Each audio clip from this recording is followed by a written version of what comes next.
Relato 252. A figura paterna que guardo em meu coração, por um filho. Certo dia, no ano de 1944, quando fui ao quarto de meu pai Micho-sama, havia um papel em cima da mesa com algo escrito. Involuntariamente abri-o e, vendo que o conteúdo era sobre ele, perguntei se podia ler. Com seu consentimento, iniciei a leitura e verifiquei que havia uma série de maledicências a seu respeito. Quem as escreveu foi um ex-empregado que trabalhara até pouco tempo conosco e que fora despedido devido à sua péssima conduta. Parece-me que ele escreveu por ódio e ameaçava publicar o conteúdo do texto em algum jornal.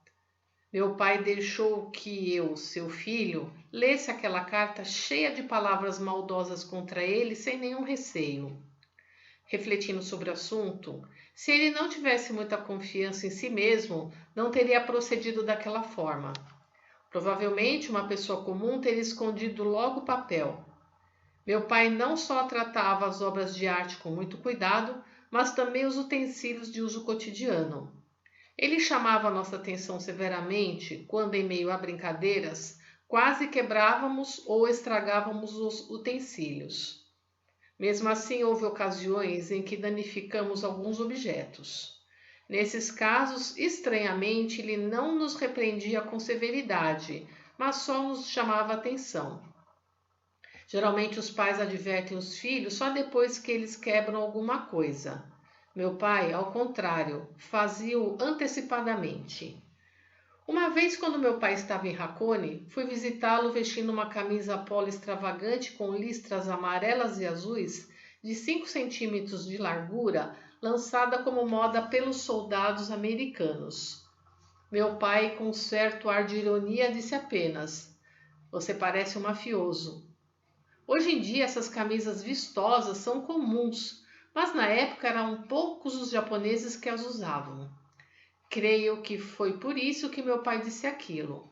Ele não nos repreendia com rigor por qualquer coisa, mas sim chamava nossa atenção com delicadeza, de modo que pudéssemos compreender. Interessei-me por astronomia quando tinha 16 anos e pedi ao meu pai que me desse um telescópio, pois queria pesquisar as estrelas. Todavia ele não o comprou.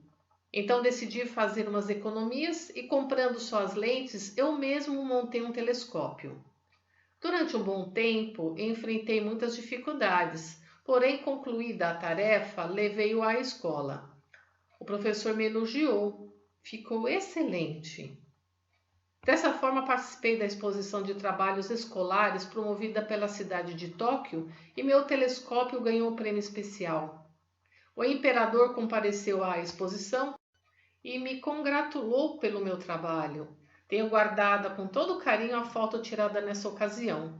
Com esse fato, meu pai finalmente reconheceu meu empenho e comprou-me um telescópio profissional que custou 25.000 ienes. Enquanto não tivesse certeza de que faríamos bom uso de um objeto, ele fazia com que o confeccionássemos com as próprias mãos. Quando confirmava que faríamos bom proveito deste, ele nos comprava com um de boa qualidade. Hoje penso que o modo de agir de meu pai era, de fato, bastante racional. Quando eu era criança, a nossa família vivia com dificuldades financeiras. Meu pai não estava em condições de gastar e, consequentemente, eu montava todo tipo de objeto. Até hoje, gosto de fazer mesas e estantes para meus filhos. Dessa forma, tornei-me mais um marceneiro de fim de semana. Com relação às despesas da família, meu pai era muito meticuloso, mas em relação aos gastos com a obra divina, ele era liberal a ponto de se poder chamá-lo de ousado. Certo dia, no Rosançô, meu pai empinou uma grande pipa. Nessa ocasião, para fazê-la subir, o senhor Inoue a segurava e ele, com o carretel de linha na mão, corria a passos curtos. Entretanto, dificilmente a pipa subia.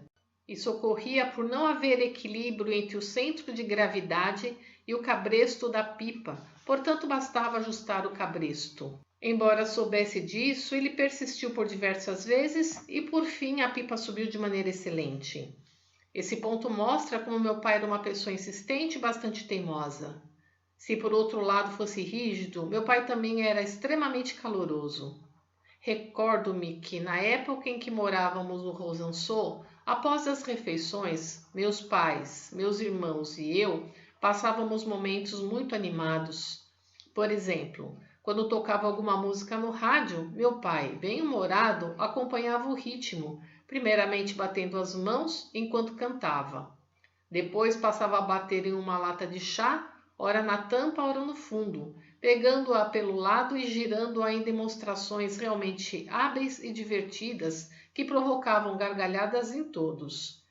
Havia ainda vezes que no domingo íamos em família para os arredores de Ginza e tínhamos uma refeição agradável. Ele nos levava também ao cinema. Há um fato daquele tempo de que me lembro bem. Eu gostava muito de filmes de samurai. E quando meu pai nos disse que iríamos ver Tarzan naquele dia, chorei insatisfeito. Mesmo assim, ficou decidido que iríamos assistir ao filme que ele propusera. Comecei a ver o filme ainda chorando, mas gradativamente fui me interessando e sem perceber fiquei fascinado. Aquela foi a primeira vez que assisti a um filme ocidental. No Rosançon, meu quarto ficava distante do cômodo de meus pais.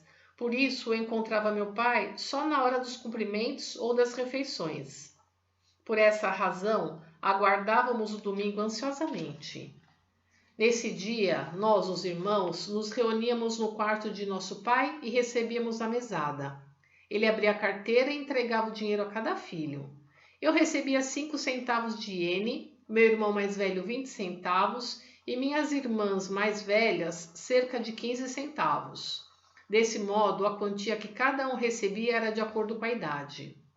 Hoje, sinto que aquela maneira de agir, valorizando muito a ordem, era algo realmente típico de meu pai. Até hoje tenho 2 impressões distintas quanto à figura do meu pai. Uma, quando ele estava no aconchego familiar e transmitia-nos seu caloroso amor paterno. E outra, quando eu tinha certa dificuldade de me aproximar por nutrir, de forma semelhante a um fiel comum, um profundo respeito quando ele estava servindo a obra divina. Na época de estudante, por morar longe de meus pais, passei por altos e baixos. Contudo, creio que consegui chegar aos dias de hoje sem maiores problemas, graças ao respeito que tinha por meu pai. Extraído do livro Reminiscências sobre Meishu Sama, volume 1, página 343.